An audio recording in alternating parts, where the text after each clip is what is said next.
Super ಆದ ಟೇಸ್ಟಿಯಾದ ಚೋಲೆ ಮಸಾಲೆ ready ಮಾಡಿದ್ದೀನಿ. ಎಂತ ಸಖತ್ತಾಗಿದೆ ಗೊತ್ತುಂಟಾ ಬಿಸಿ ಬಿಸಿ ಚೋಲೆ ಮಸಾಲೆ. ಆ್ಯಕ್ಚುಲಿ ಚೋಲೆ ಮಾಡುವಾಗ ಈರುಳ್ಳಿ ಟೊಮೆಟೊನ ಸಣ್ಣಕ್ಕೆ ಹೆಚ್ಚಿ ಆಮೇಲೆ ಫ್ರೈ ಮಾಡಿ ಯಾವುದೆಲ್ಲ ಪೌಡರ್ ಹಾಕಬೇಕು ಇಂಗ್ರೀಡಿಯೆಂಟ್ಸ್ ಅದ್ರ ಜೊತೆಗೆ ಫ್ರೈ ಮಾಡಿ ಮತ್ತೆ ಚೆನ್ನ ಅಥವಾ ಕಡಲೆಯನ್ನು ಬೇಯಿಸಿಕೊಂಡಿದ್ದಾನೆ ಅದಕ್ಕೆ ಮಿಕ್ಸ್ ಮಾಡಿ ಮಾಡೋ ಪ್ರೊಸೀಜರ್ ಆಗ್ತದೆ.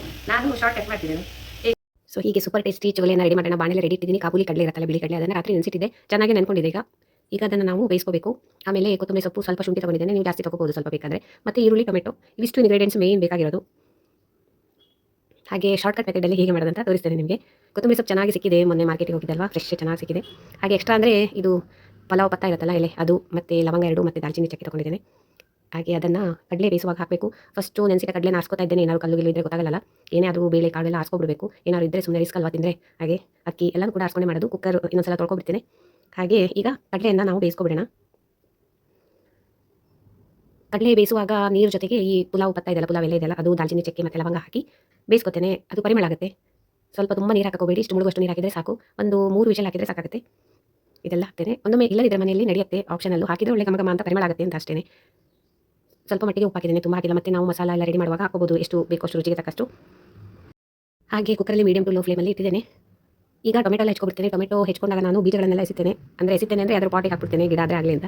ಆದರೆ ಅದನ್ನು ಯೂಸ್ ಮಾಡಲ್ಲ, ಕಿಡ್ನಿ ಒಳ್ಳೆಯದಲ್ಲ ಅಂತ ಡಾಕ್ಟರ್ ಹೇಳಿದ್ದಾರೆ. ಹಾಗೆ ಈರುಳ್ಳಿ ಟೊಮೆಟೊ ಎಲ್ಲ ಹೀಗೆ ದೊಡ್ಡದಾಗಿ ಹೆಚ್ಕೊಂಡಿದ್ದೇನೆ. ಹೇಗೂ ನಾನು ಮಿಕ್ಸಿಯಲ್ಲಿ ರುಬ್ಕೊಳ್ಳೋದಲ್ವಾ, ಅದನ್ನು ಪಲ್ಪ್ ತೆಗೊಳ್ತೇನೆ, ಅದಕ್ಕೋಸ್ಕರ ಹೆಚ್ಚಿಟ್ಕೊಂಡು ಫ್ರೈ ಮಾಡೋಕ್ಕೋಗಲ್ಲ. ಹಾಗೆ ಕೊತ್ತಂಬರಿ ಸೊಪ್ಪು ಕೂಡ ತೊಳೆದಿದ್ದೇನೆ, ಶುಂಠಿ ಕೂಡ.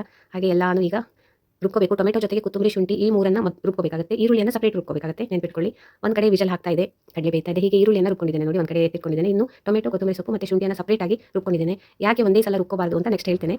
ಇದು ಮೇಯ್ನಾಗಿ ನೆನ್ಪಿಟ್ಕೊಂಡ್ರೆ ಸಾಕು. ಇನ್ನು ಟೊಮೆಟೊ ರುಬ್ಕೊಂಡಿದ್ದನ್ನು ಕೂಡ ನೋಡಿ ಸಪ್ರೇಟಾಗಿ ಎತ್ತಿಟ್ಕೊಂಡಿದ್ದೇನೆ. ಹಾಗೆ ಎಲ್ಲಾನು ಸಪ್ರೇಟ್ ಇಟ್ಕೊಂಡು ಆಮೇಲೆ ಬಾಣಲೆಯಲ್ಲಿ 1 ಬೈ 1 ಹಾಕ್ತಾ ಫ್ರೈ ಮಾಡ್ತಾ ಹೋಗಬೇಕು. ಹೆಚ್ಚಾಗಿ ಚೋಲೆ ಭಟೂರೆ ಅಂತ ಹೇಳ್ಕೊಂಡು ಎಣ್ಣೆ ಜೊತೆ ತುಪ್ಪ ಕೂಡ ಸೇರಿಸಿದ್ದೇನೆ. ಘಮ ಘಮ ಅಂತ ಪರಿಮಳ ಜಾಸ್ತಿ ಬರುತ್ತೆ, ಒಳ್ಳೆಯದಲ್ವಾ. ಹಾಗೆ ತುಪ್ಪ ಇಲ್ಲದ್ರೆ ಬರೀ ಎಣ್ಣೆ ಕೂಡ ಹಾಕ್ಬೋದು. ಸ್ವಲ್ಪ ಜೀರಿಗೆಯನ್ನು ಹಾಕ್ತಾ ಇದ್ದೇನೆ. ಅದರ ಜೊತೆಗೆ ಈರುಳ್ಳಿಯನ್ನು ಏನು ನಾನು ಪಲ್ಪ್ ತೆಗೆದುಕೊಂಡಿದ್ದೇನೆ, ರುಬ್ಬಿಟ್ಕೊಂಡಿದ್ದೇನೆ, ಅದನ್ನು ಹಾಕಿ ಚೆನ್ನಾಗಿ ಮಿಕ್ಸ್ ಮಾಡಿ ಒಮ್ಮೆ ಫ್ರೈ ಮಾಡಬೇಕು. ಅದು ಹಸಿ ವಾಸನೆ ಹೋಗಬೇಕು ಅಲ್ಲಿವರೆಗೆ. ಫ್ಲೇಮನ್ನು ಲೋದಲ್ಲಿ ಇಟ್ಕೊಂಡಿರಿ, ಜಾಸ್ತಿ ಮಾಡ್ಕೋಬೇಡಿ, ಸೀದೋಗುತ್ತೆ. ಇದು ಬಿಗಿನರ್ಸಿಗೆ ಹೇಳೋದು, ಗೊತ್ತಿದ್ದವರಿಗೆ ಗೊತ್ತೇ ಇರುತ್ತೆ. ಹಾಗೆ ಇದು ಹಸಿ ವಾಸನೆ ಹೋಗಬೇಕು ಮೇನ್. ಅದೇ ಸ್ವಲ್ಪ ಮುಚ್ಚಿಟ್ಟು ಬೇಯಿಸ್ಬಿಡಿ. ಒಂದು 5 ನಿಮಿಷನೂ ಬೇಕಾಗಿಲ್ಲ, ನೆಕ್ಸ್ಟು ಅದು ಹಸಿ ವಾಸನೆ ಹೋಗುತ್ತೆ. ಈ ಟೊಮೆಟೊ, ಕೊತ್ತಂಬರಿ ಸೊಪ್ಪು, ಶುಂಠಿಯನ್ನು ಏನು ತೆಗೆದಿಟ್ಕೊಂಡಿದ್ದೆ ರುಬ್ಬಿ, ಅದನ್ನು ಕೂಡ ಸೇರಿಸಿ ಅದನ್ನು ಕೂಡ ಹೀಗೆ ಹಸಿ ವಾಸನೆ ಹೋಗೋವರೆಗೆ ಸ್ವಲ್ಪ ಒಂದು 5 ನಿಮಿಷ ಕುದಿಸ್ಕೋಬಿಡಿ, ಮುಚ್ಚಿ ಬೇಯಿಸಿ.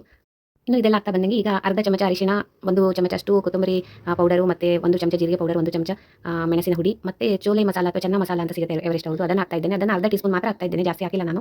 ಜಾಸ್ತಿ ಹಾಕಬಹುದು, ನಾವು ಸ್ವಲ್ಪ ಮಸಾಲೆ ಪದಾರ್ಥಗಳನ್ನು ಕಮ್ಮಿ ಯೂಸ್ ಮಾಡೋದು. ಕೊತ್ತಂಬರಿ ಜೀರಿಗೆ ಪುಡಿ ಆದರೆ 1 ಚಮಚ ಹಾಕಿದ್ದೇನೆ ಅಂದರೆ ಅದು ಜೀವಕ್ಕೆ ಒಳ್ಳೆಯದು.